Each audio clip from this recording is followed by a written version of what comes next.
Donc pour l'exercice 6, le début est tout à fait classique, hein. On considère une application phi sur R3 croix R3, donc R3 en tant que R espace vectoriel. Et donc on définit comme ceci donc une application à valeur dans R, avec l'égalité qui est donnée ici. Il faut démontrer que phi est un produit scalaire. Alors j'ai dit on pourra utiliser une matrice, mais bon, finalement, on va largement s'en passer. Donc l'idée là, c'était de réutiliser l'exercice où on faisait appel à une matrice, mais ça demanderait de dire des choses sur la matrice, et on n'a pas assez creusé la notion d'utilisation d'une matrice pour un produit scalaire. Donc on va démontrer tout simplement que c'est un produit scalaire à la main, comme je vous l'ai mis là dans les indications pour les exercices. Donc j'ai calculé phi de x1, x2, x3, y1, y2, y3. J'ai commencé par la symétrie. Donc c'est x1 moins 2x2 fois y1 moins 2y2. J'ai inversé là on a un produit d'une différence de xi avec une différence de yi. Donc j'ai utilisé la commutativité du produit. De même ici, j'ai utilisé la commutativité du produit. De même pour le dernier produit ici, j'ai utilisé la commutativité du produit. Et donc finalement, ce qui apparaît sur cette ligne-là, c'est tout simplement donc phi de y1, y2, y3, x1, x2, x3, donc on a la symétrie. Alors on a la symétrie, donc finalement la bilinéarité va se résumer à démontrer la linéarité par rapport à l'une des deux variables, et j'ai choisi la seconde variable comme ça. Voilà, il n'y a pas de raison particulière. Donc la seconde variable, si on regarde la bilinéarité, donc il faut prendre une combinaison linéaire de deux vecteurs de R3, ce que j'ai fait ici en orange. Là. D'abord, on commence par développer à l'intérieur de phi, donc pour savoir cette combinaison linéaire de deux vecteurs, de quel vecteur est-ce qu'il s'agit. Donc il s'agit du vecteur dont la première composante est y1 plus lambda y1', la deuxième est y2 plus lambda y2', etc. Donc maintenant on a bien phi de deux vecteurs avec leurs trois composantes, donc on peut utiliser la définition. Et donc la définition, c'est donc x1 moins x2 facteur de donc y1 moins lambda y1', etc., etc. Voilà, on est ici. Je vois. Oui, Rodolphe, tu as une question? Non, Rodolphe? Oui, Non. c'est vous avez fait lambda y. Oui, vous m'entendez? Oui, oui. Vous m'entendez pas? Si, si, je t'entends. Moi j'entends. J'ai pas- Oui, oui, oui, j'entends. Ok. Du coup, la question c'était pour la combinaison linéaire. Vous avez pris vous avez pris juste lambda. On pouvait aussi prendre. Oui, d'accord. Oui, tout à fait. J'ai pris juste en lambda. Alors c'est vrai que là, depuis quelque temps, j'utilise. Ah, j'ai l'impression que ça a sauté, non? Ah, mince. Euh, ok. Maxence, tu te connectes pas sur la tablette, s'il te plaît? Ah bon? Pardon.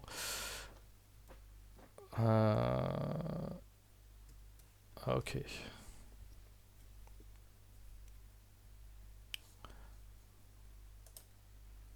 Pour la linéarité.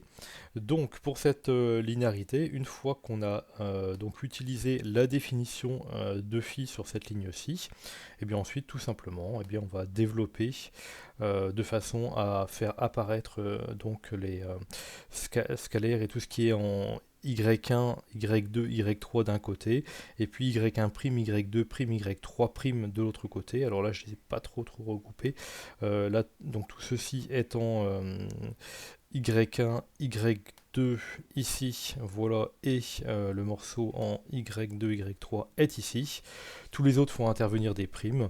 On peut factoriser par lambda aussi un peu plus clairement. C'est vrai que je l'ai pas trop mis en valeur, enfin je l'ai pas mis en valeur la factorisation d'ailleurs. Donc il y a un terme en lambda ici, un terme en lambda ici et un terme en lambda ici qui ne concerne que l'y'. Enfin bref, on termine la linéarité. C'est pas une question difficile, il faut juste regrouper proprement les termes. Donc on trouve bien la linéarité. Alors là, c'était par rapport à la deuxième variable. Et donc avec la symétrie, on a la linéarité par rapport aux deux variables. Voilà. Alors pour la positivité un peu plus intéressant, donc on calcule phi, donc j'ai pris x1, x2, x3 et x1, x2, x3, donc le même vecteur de R3. Donc on a x1 moins 2x2 au carré, plus x2 au carré, plus x2 plus x3, le tout au carré. Donc une somme de 3 carrés, évidemment c'est positif. Enfin, phi de x1, x2, x3, x1, x2, x3 est nul, implique que ce qu'on vient de calculer au-dessus est nul, donc c'est une somme de 3 carrés qui est nulle, de 3 carrés de nombres réels, donc ça signifie que chacun des nombres réels est nul, donc chacun des nombres réels c'est donc x1 moins 2x2, et aussi x2, et aussi x2 plus 2x3. Donc, en le faisant logiquement dans l'ordre, j'ai passé les détails sur ce que j'ai rédigé.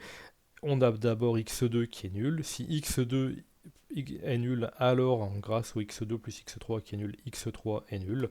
Et de même, x1 moins 2x2 est nul, donc x1 est nul. Enfin bref, tous les coefficients sont nuls, donc le vecteur x1, x2, x3 est nul. C'est à ça qu'on veut aboutir.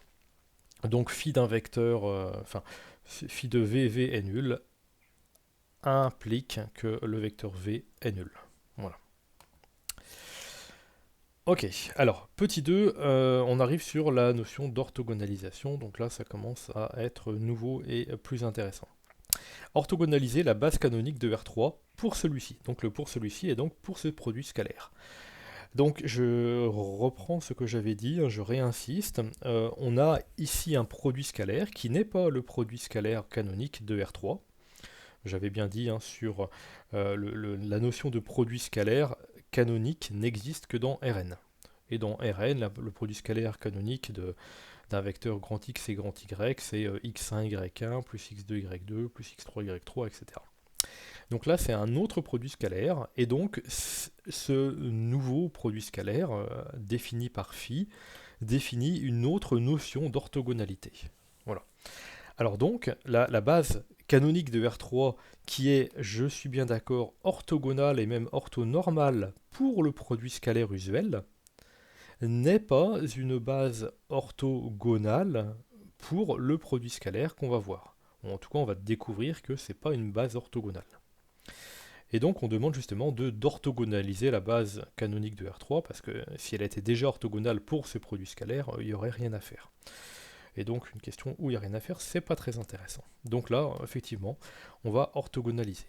Donc j'ai remis la définition de phi, voilà. Et la base canonique, donc je l'ai réécrite, donc la base canonique de R3, donc que j'ai renommée E1, E2, E3. Alors on veut fabriquer, orthogonaliser une base. Donc pour orthogonaliser une base, donc j'ai noté U1, U2, U3, la base obtenue après orthogonalisation. Donc en fait, c'est la méthode d'orthonormalisation de Graham-Schmidt, mais sans la partie normalisation. Donc on va construire des vecteurs orthogonaux. Donc le premier vecteur, le premier vecteur de la nouvelle base orthogonale qui est U1, on part du vecteur E1 qu'on avait, donc du premier vecteur de notre base, donc on conserve ce premier vecteur. Et ensuite, donc pour le deuxième vecteur, donc c'est là où ça devient intéressant. Alors ce qu'on fait, donc le deuxième vecteur U2 est construit à partir de E2, mais à E2, on va lui soustraire sa projection sur la première direction qu'on a déjà, donc sur U1. Alors même si sa projection sur U1, c'est sa projection sur E1, il faut considérer que c'est la projection sur U1 qu'on soustrait, puisque on veut un vecteur orthogonal à U1. On veut que U2 soit orthogonal à U1. Donc comment retirer, soustraire la composante de E2 qui est dans la direction de U2, de U1, pardon, excusez-moi, c'est la composante suivant U1 qu'on veut soustraire. Donc, on fait le produit scalaire, E2 scalaire U1, donc c'est, je vais peut-être l'entourer ici, c'est la partie la plus subtile. Donc, E2 scalaire U1, voilà, il s'est déplacé évidemment. Alors peut-être qu'il faut que je mette mon écran plus grand, vous verrez mieux comme ça. Non, c'est pas mieux. Je vais tenter de recommencer. Et puis après, sinon, tant pis. Donc on est bien ici. Et donc la partie ici, donc voilà, désigne E2 scalaire U1. Donc E2 scalaire U1 est la valeur, le nombre, la, alors pas tout à fait la norme du projeté parce qu'on va en tenir compte. Donc tient compte de la norme de E2 et la norme de U1.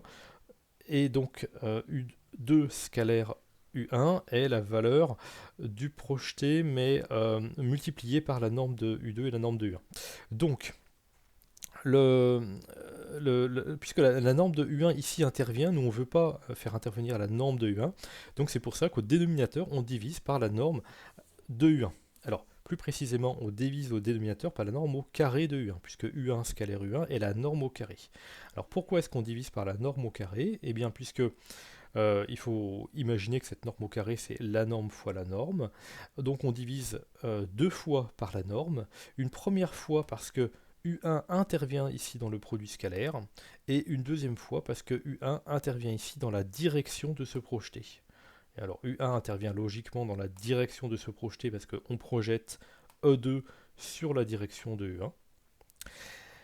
Mais on ne veut pas que dans cette projection, la norme de U1 change. Nous, on projette sur un espace vectoriel, on ne projette pas par rapport à un vecteur U1 particulier. Si on avait choisi 3U1, le projeté sur vect de 3U1, c'est le même que le projeté sur U1.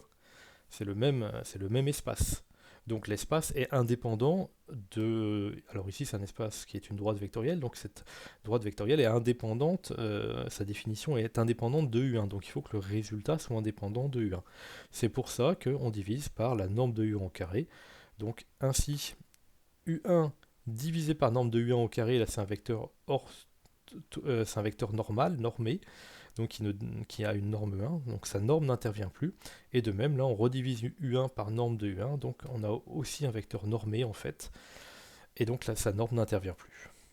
Donc ainsi, on a, dans l'encadré là, déterminé le projeté du vecteur E2 sur vect de U1, donc sur la droite vectorielle engendrée par U1.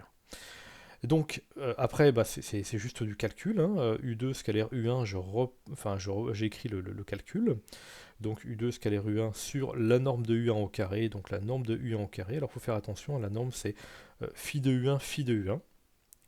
Donc ici, ça va donner 1 fois 1 plus 0 fois 0 plus 0 fois 0. Voilà. Et tout ça dirigé par U1, donc multiplié par donc 1, 0, 0. Donc c'est E2 qu'on conserve devant. Le produit scalaire ici, j'ai réutilisé l'expression évidemment qui est au-dessus. On trouve 2, je passe les calculs, et donc E2 plus 2U1, ça donne donc le vecteur 2, 1, 0. Et puis l'orthogonalisation du dernier vecteur, alors, se fait ici. Donc la difficulté évidemment est dans la partie qui est là.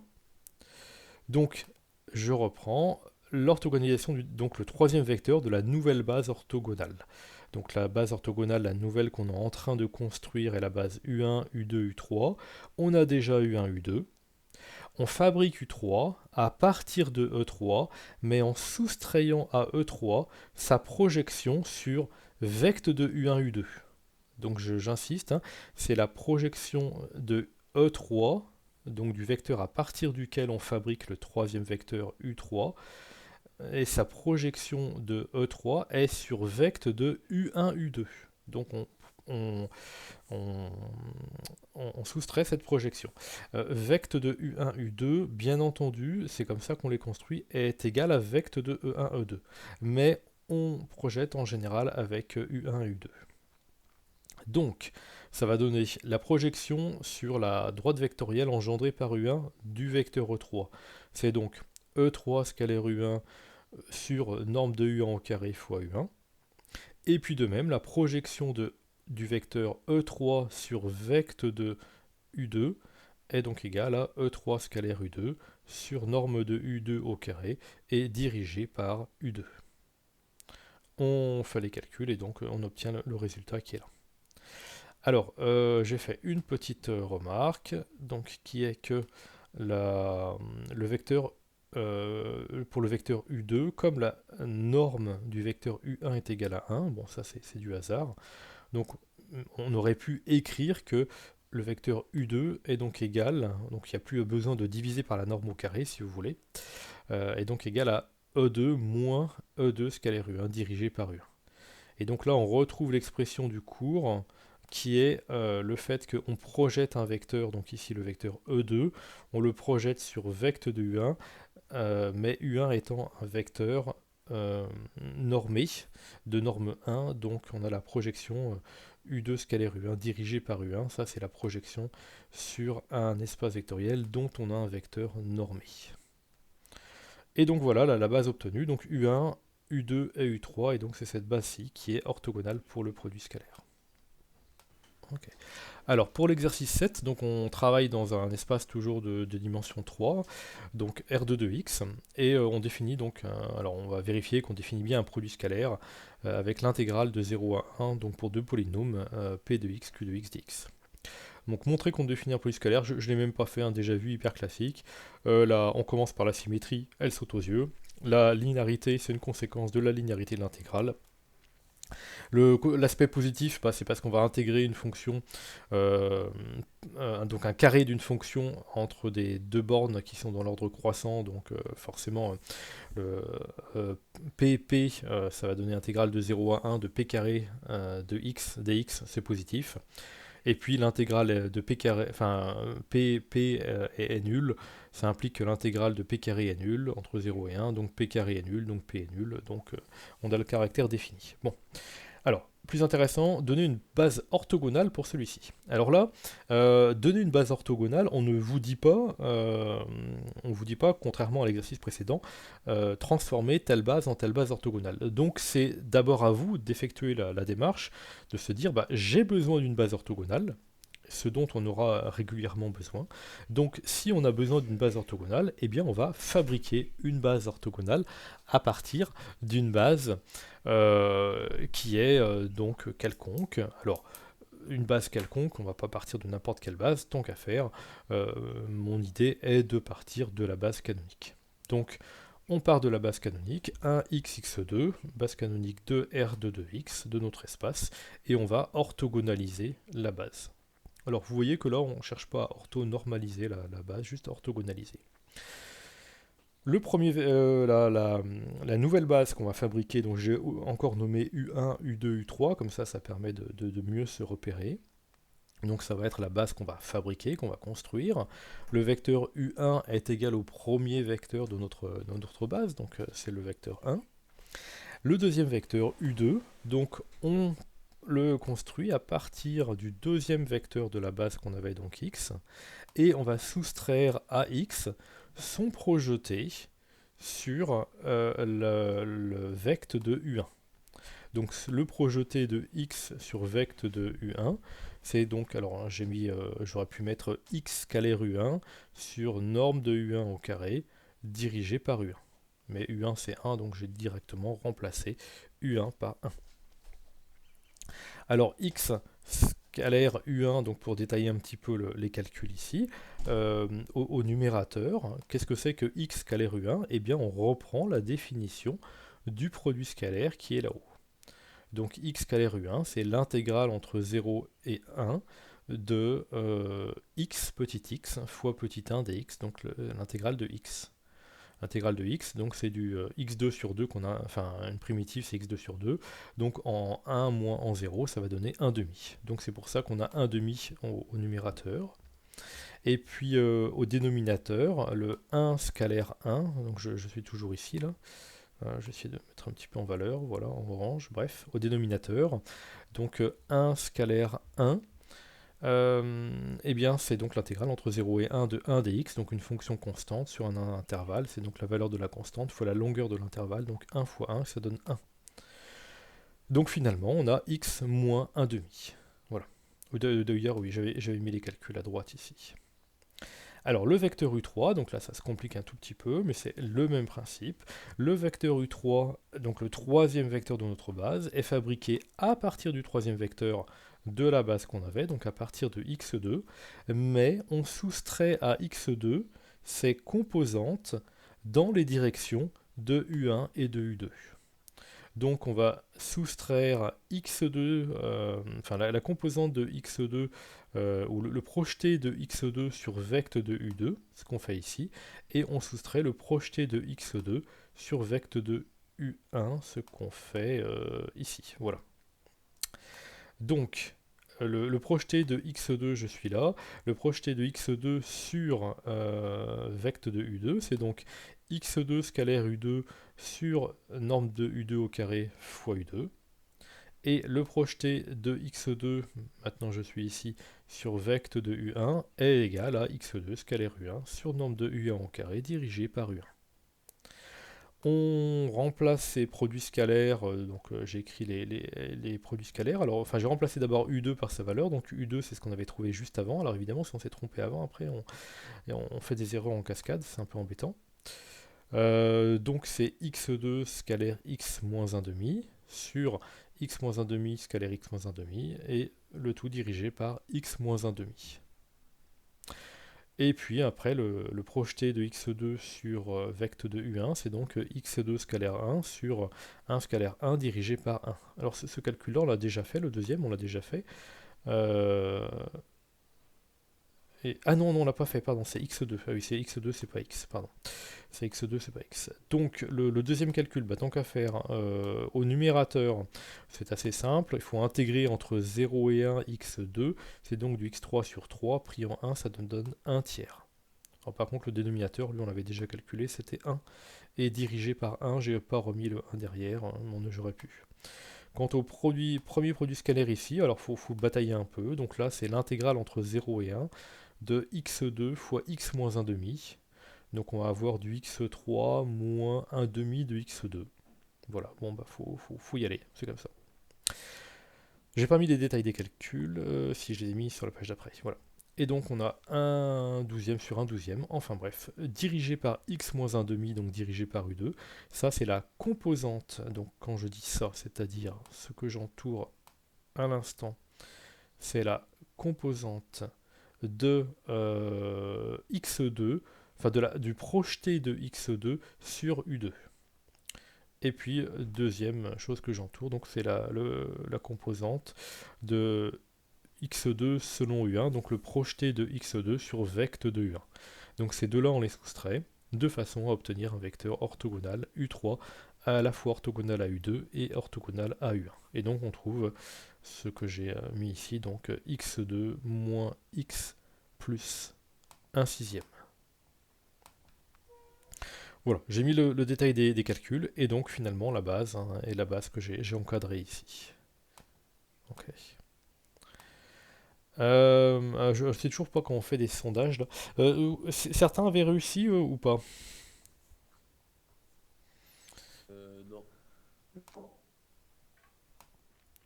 Donc pour le petit 3, il faut justifier l'existence et donner la valeur du réel d définie par ceci. Donc d, c'est l'inf entre 0 et 1 de x2 moins ax plus b au carré fois dx. Donc l'inférieur, l'inf pour a et b variant dans R carré. Donc typiquement, voilà, la question peut être donnée directement comme ça sur un oral de spé. Je l'ai déjà vu, hein, bien entendu. Donc là, que fait-on? Première chose, déjà, il faut comprendre que cette notion d'inf ici est liée à la notion d'orthogonalité et d'espace vectoriel euclidien. Et donc, ce qu'on veut faire ici, alors j'espère que vous voyez bien, je vais monter un petit peu, mais voilà. Ce qu'on veut faire ici, c'est donc la chose suivante. Donc, c'est trouver, en fait, donc on cherche l'inf sur A et B, et donc en fait, on cherche quoi? Eh bien, en faisant varier A et B, on cherche une fonction affine. On cherche on cherche une fonction affine, et cette notion d'inf ici, alors attention, l'inf n'est pas toujours atteint, donc en fait l'inf ici va être un minimum, il est atteint ici, et donc on cherche la fonction affine finalement, puisque c'est atteint, parmi donc l'infinité des fonctions affines, telles que donc la différence ici va être la plus petite possible. Alors l'intégrale de la différence des deux fonctions va être la plus petite possible. Alors, il faut comprendre que la première chose à faire sur ce type de question, c'est de se dire, bon, bah, cet inf-là, c'est quoi? Alors, ça veut dire qu'il va y avoir une projection d'un certain vecteur sur un espace. Le vecteur ici, qu'on va projeter, c'est le vecteur x2. Donc on va projeter le vecteur x2 qui appartient bien à R2 de x. Donc là-dessus, on retombe sur le petit 2. Donc l'espace dans lequel on travaille, c'est quoi? Bah, apparaît ici R2, enfin un vecteur x2 donc, qui appartient à R2 de x, et apparaît une fonction affine, donc fonction affine qui est issue d'un polynôme de degré 1. Donc on a un polynôme de degré 2, un polynôme de degré 1, tout le monde appartient à R2 de x. Donc en fait, le gros espace dans lequel on travaille, c'est R2 de x. Donc sur la figure qui est en dessous, il faut se dire qu'on est dans l'espace R2 de x. Alors pour la figure, ça tombe très bien, puisque R2 de x est de dimension 3, et on peut représenter assez facilement les choses en dimension 3. Donc, on est dans cette dimension 3, mais que cherche-t-on? On a un vecteur x2 que j'ai représenté en bleu ici. Et ce vecteur x2, on cherche donc pour ce vecteur-là le ax plus b, donc un certain polynôme de degré 1, qu'on va interpréter comme fonction polynôme pour pouvoir l'intégrer, mais en fait on cherche un polynôme de degré 1, tel qu'on ait un inf là qui soit obtenu. Alors, on cherche un polynôme de degré 1, donc d'abord, où est-ce qu'on cherche? Qu'est-ce qu'on cherche? Donc un polynôme de degré 1, c'est un élément de R1 de x. Et donc ça veut dire qu'on va chercher un certain vecteur dans R1 de x, et donc le vecteur qu'on va chercher, donc c'est ce que j'ai représenté ici, l'espace E', c'est l'espace R1 de x. Alors pourquoi est-ce qu'il faut interpréter les choses comme ça? Parce qu'on va chercher dans cet espace-là, donc en faisant varier A et B, dans R carré, on va balayer, je dirais, tout l'espace R1 de x, et donc parmi tout cet espace R1 de x, on va chercher un vecteur que j'ai représenté ici en noir. Un vecteur tel que quoi? Eh bien tel que la différence entre R2 et AX plus B. Alors la différence entre les deux, puisque le vecteur x2 est ici en bleu, et le vecteur donc ax plus b qu'on est en train de chercher est ici en noir, la différence c'est le vecteur qui est représenté par la flèche ici montante. Et donc ça c'est bien la différence, et donc c'est la différence qui est un vecteur donc toujours de l'espace R2 de x, cette différence, donc ce vecteur ici, mais cette différence, on veut qu'elle ait une intégrale entre 0 et 1 la plus petite possible. Donc en fait, quand on fait varier A et B, il faut comprendre, quand on fait varier A et B dans R carré, il faut comprendre qu'on cherche tous les vecteurs possibles en noir de l'espace E', c'est-à-dire de l'espace R1 de x, mais tel que le vecteur ici vertical en noir, donc parallèle à mon racine de D là, je vais revenir dessus, donc tel que ce vecteur en noir là est pris au carré, est l'intégrale la plus petite possible, entre 0 et 1. Alors, l'intégrale la plus petite possible, donc là, il faut l'interpréter, cette intégrale, comme un produit scalaire. Alors, c'est exactement le produit scalaire qu'on avait au-dessus. Donc, c'est-à-dire que je reprends maintenant ce qu'on cherche. Donc, D, par définition, donc c'est l'inf qui est donné ici.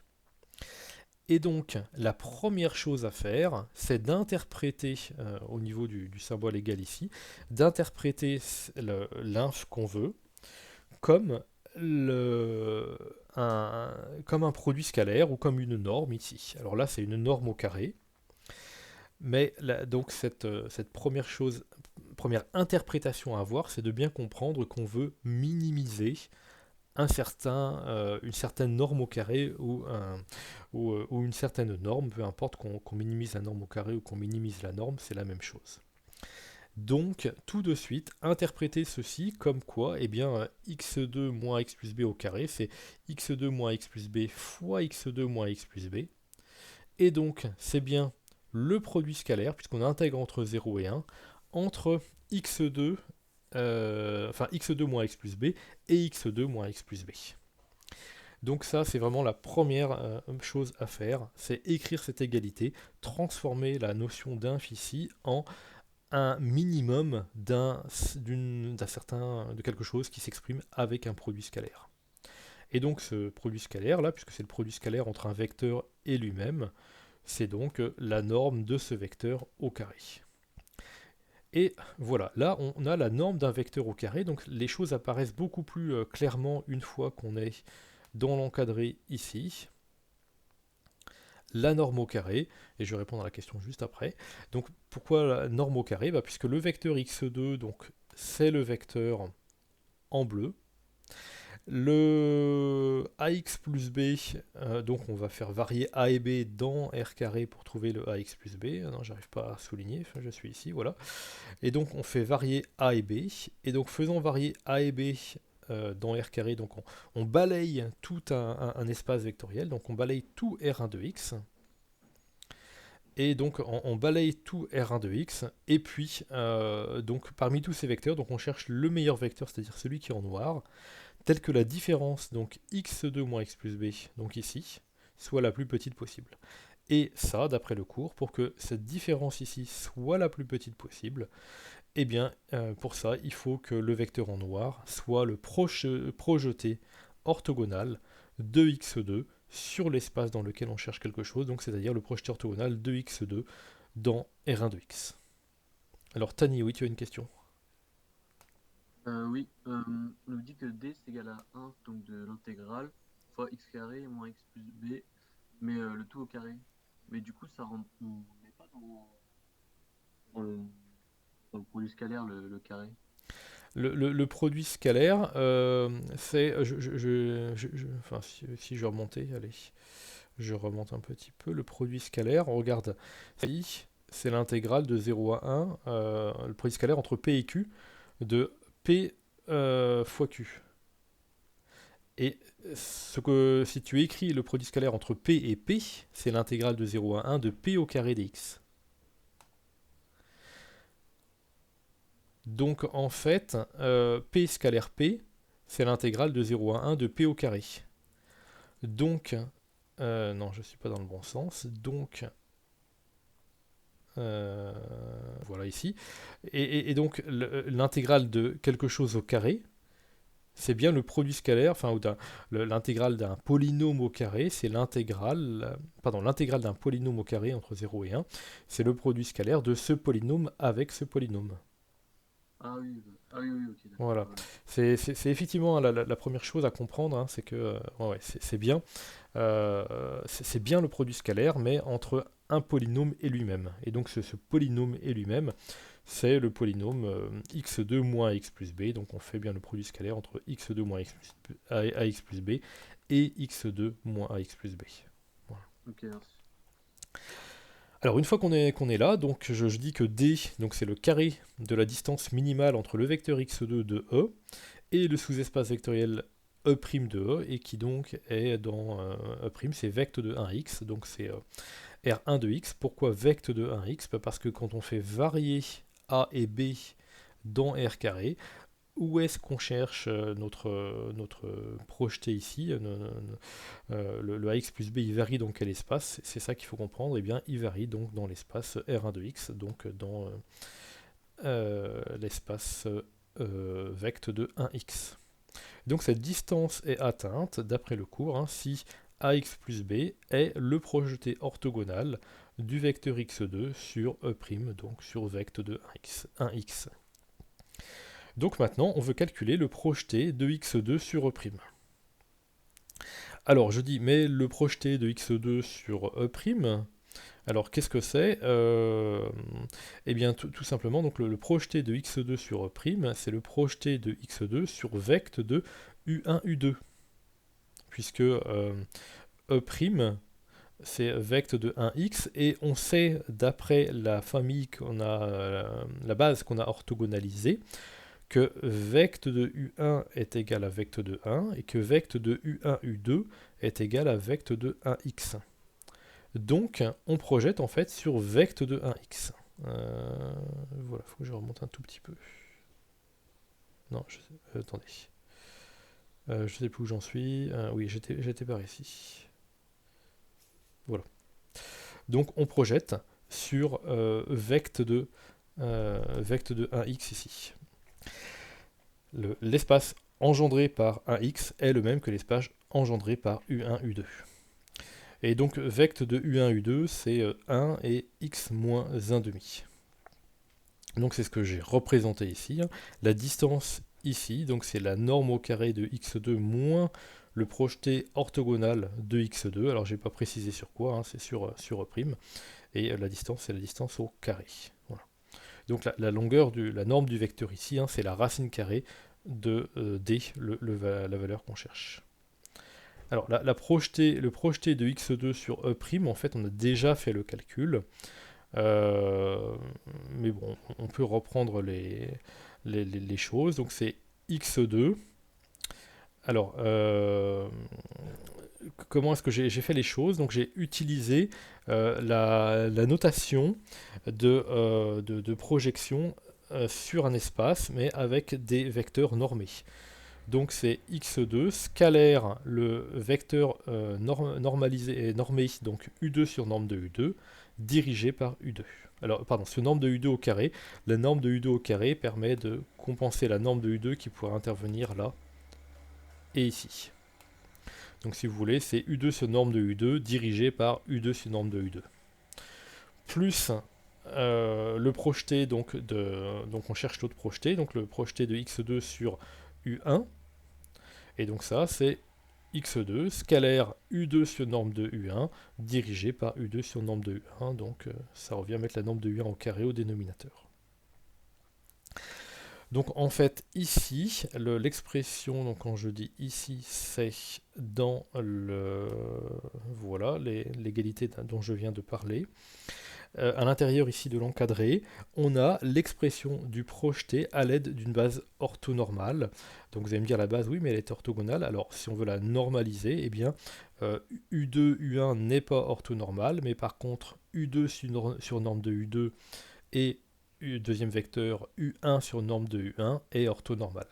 Donc là j'utilise cette notation-là. Donc c'est x2 scalaire U2 sur norme de U2 dirigé par U2 sur norme de U2, plus, donc deuxième projeté, deuxième composante, de x2 suivant vect de U1, c'est donc x2 scalaire U1 sur norme de U1, dirigé par U1 sur norme de U1. Voilà, une fois qu'on est arrivé ici, donc on a donc ensuite les calculs tout simplement. Le produit scalaire c'est toujours le même, il est donné avec une intégrale. Une fois qu'on a remplacé les vecteurs par leurs expressions. Donc les intégrales permettent d'obtenir les calculs ici. Certains ont déjà été effectués, hein, le 1/12, le 1/3 on l'avait déjà obtenu. Et donc on a x moins 1/6. Alors il y a différentes façons de faire ça. Puisque là, j'ai fait la chose suivante. Donc le vecteur x2, je l'ai projeté sur vect de 1x, donc sur R1 de x, mais c'est une projection orthogonale. Et cette projection orthogonale donc, permet d'obtenir x moins 1/6.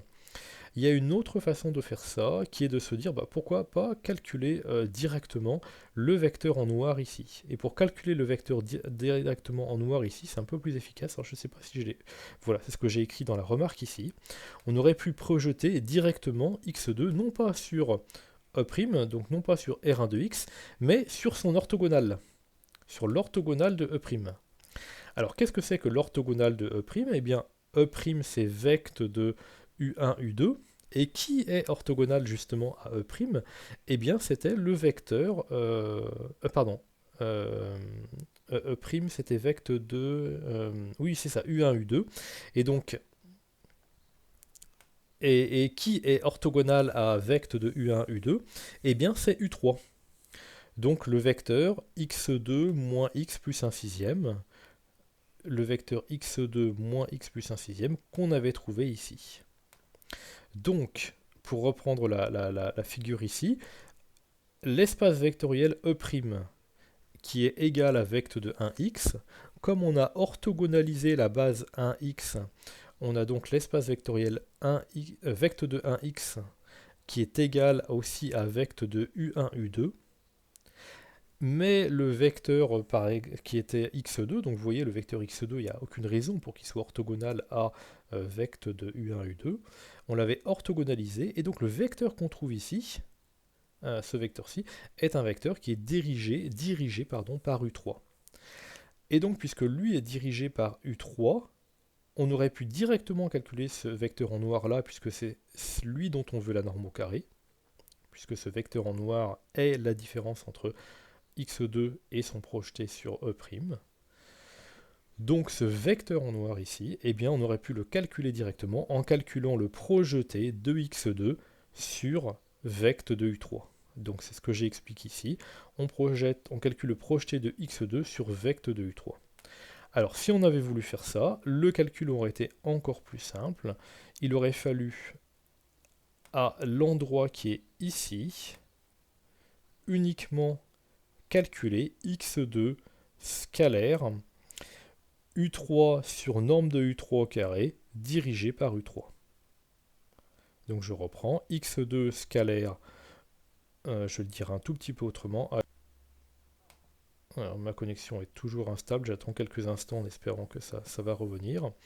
Donc il aurait fallu calculer x2 scalaire, U3 sur norme de U3, dirigé par U3 sur norme de U3. Et en faisant ceci, on aurait calculé la composante de x2 sur vecte de U3, et donc on aurait obtenu le vecteur ici en noir. Alors une fois qu'on a ce vecteur en noir, x moins 1 sixième, nous on veut, donc on a obtenu le vecteur en noir, donc c'est-à-dire la différence entre x2 et son projeté, et donc ensuite il faut calculer sa norme au carré. Donc l'intégrale de 0 à 1 de x2 moins ce projeté, donc moins entre parenthèses x moins 1 sixième, qui donc donne moins x plus 1 sixième au carré. Voilà, bon après c'est du développement, de l'intégration, il n'y a aucune difficulté, et donc on trouve 1 sur 180. Alors, pour l'exercice 8, donc, déterminer une base de R3 de x orthogonale pour le produit scalaire, donc qui est défini par l'intégrale de moins 1 à 1 de P de t, Q de t dt. Donc on change de produit scalaire, donc on va avoir une nouvelle base orthogonale. Alors on est dans R3 de x, donc on a un espace de dimension 4. Donc pour déterminer, fabriquer une base orthogonale, on part encore d'une base quelconque, donc tant qu'à faire, choisissons une base simple. Donc j'ai pris la base canonique de R3 de x, 1, x, x2, x3, que j'ai renommé E1, E2, E3, E4, des fois c'est plus pratique. Et donc on cherche à nouveau une base que j'ai notée. Ah tiens, il manque un vecteur là. U1, U2, U3, U4, orthogonale pour ce produit scalaire. Alors U1, on reprend E1, pas de souci, elle est orthogonale. Si on voulait une base orthonormale, il faudrait la normaliser, mais là c'est pas le cas. Alors U2 est construit à partir de E2, et donc U2 est égal à E2 moins le projeté de E2 sur vecte de U1. Donc c'est E2 scalaire U1 divisé par norme de U1 au carré et dirigé par U1. J'ai calculé en dessous le produit scalaire. E2 scalaire U1, c'est donc l'intégrale de moins 1 à 1 de t, qui est nulle, c'est une fonction impaire. Donc vous voyez que là on a un intervalle qui est centré en 0, ça va permettre rapidement d'accélérer les calculs. Ça vaut 0, donc le produit scalaire est nul, c'est réglé. Donc U2 est égal à E2, c'est-à-dire est égal à x.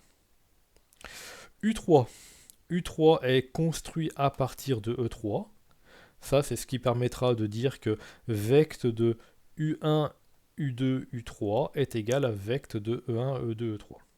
Donc U3 est construit à partir de E3. U3 est donc égal à E3 moins les composantes de E3 sur U1 et U2, enfin sur vecte de U1 et sur vecte de U2. Donc moins les projetés de E3 sur vecte de U2 et vecte de U1. Donc le projeté de E3 sur vecte de U2, c'est E3 scalaire U2 sur norme de U2 au carré dirigé par U2. Et le projeté de E3 sur U1 est égal à E3 scalaire U1 sur norme de U1 au carré dirigé par U1. Alors j'ai rapidement fait les calculs, j'ai pas mis les détails des calculs ici, donc on trouve U3 égale x2 moins 1 tiers, donc je crois que le U3 scalaire E2 ici, c'est alors E3 c'est x2 x2 fois x, voilà, c'est ça, on a encore une fonction impaire ici, dans le E3 scalaire U2, une fonction impaire intégrée, donc on trouve 0. Donc il n'y a pas de composante suivant x, et uniquement une composante constante. Donc voilà le vecteur U3, et puis après on termine par U4. Donc U4 est construit à partir de E4, c'est ce qui nous permet à nouveau de dire que vect de U1, U2, U3, U4 est égal à vect de E1, E2, E3, E4. Mais donc dans E4, il faut retirer les composantes de E4 sur vect de U1, sur vect de U2 et sur vect de U3. Donc les projeter en fait, ça revient à soustraire à E3 tout ce gros truc là. Le gros truc là dont je parle, c'est l'expression ici, cette somme ici de 3 termes. Cette somme de 3 termes, chacun des termes est le projeté de E4 suivant un certain UI, et la somme des 3 est le projeté de E4 sur vect de U1, U2, U3, qui est donc aussi le projeté de E4 sur vect de E1, E2, E3. Donc il faut le soustraire, se projeter à E4 pour obtenir un vecteur orthogonal. Alors, on y va, on fait les calculs, je les ai fait, je les ai un petit peu détaillés en dessous, donc j'ai mis E4 scalaire U3, alors peut-être qu'il est nul celui-ci, non je ne sais plus lesquels j'ai mis, bon je vous laisserai vérifier, j'ai mis certains calculs, voilà ça c'est vraiment, c'est rien du tout les calculs, là l'important c'est vraiment d'écrire l'égalité ici, et puis après il n'y a plus qu'à interpréter les choses correctement. Et donc on trouve x3 moins 3 cinquièmes de x. C'était tout d'ailleurs pour la base orthogonale. Donc oui, l'exercice s'arrêtait là, il était assez court. Ce qu'on peut remarquer une fois de plus, voilà, là on voit tout. On peut remarquer que la base obtenue, U1, U2, U3, U4, les vecteurs sont encadrés ici, c'est à nouveau une famille échelonnée de vecteurs. Donc on a encore on est très rassuré, je dirais, par le fait que une famille échelonnée de vecteurs, c'est bien une base. Donc là on a 4 vecteurs, donc une base de... pardon, excusez-moi, une famille de vecteurs, donc de polynômes de degrés échelonnés. J'ai dû parler un peu vite. Donc les degrés sont échelonnés, et donc on a bien une base de R3 de x. Mais surtout, c'est pas n'importe quelle base, c'est une base orthogonale, mais orthogonale pour le produit scalaire qui est ici. Voilà pour cet exercice. Je pense que pour l'exercice suivant, peut-être que je préfère vous laisser réfléchir pour demain, ce serait peut-être un petit peu mieux. Dites-moi ce que vous en pensez. Juste comprendre les choses pour démarrer. Je vous donne quelques indications pour démarrer. Donc ici on se place dans R3, muni du produit scalaire usuel. Donc là le produit scalaire usuel, donc ça veut dire qu'à deux vecteurs x, y, z et x', y', z', le produit scalaire entre les deux est donc égal à x, x' plus y, y' plus z, z'. Et donc il faut déterminer la matrice de la projection orthogonale sur le plan qui est là. Alors ça, on a fait pas mal d'exercices là-dessus, en colle, j'en avais donné un exemple détaillé en cours, je crois, dans application linéaire, matrice application linéaire. Donc pour déterminer la matrice de la projection orthogonale sur ce plan-là, vous cherchez soit, le mieux c'est de chercher une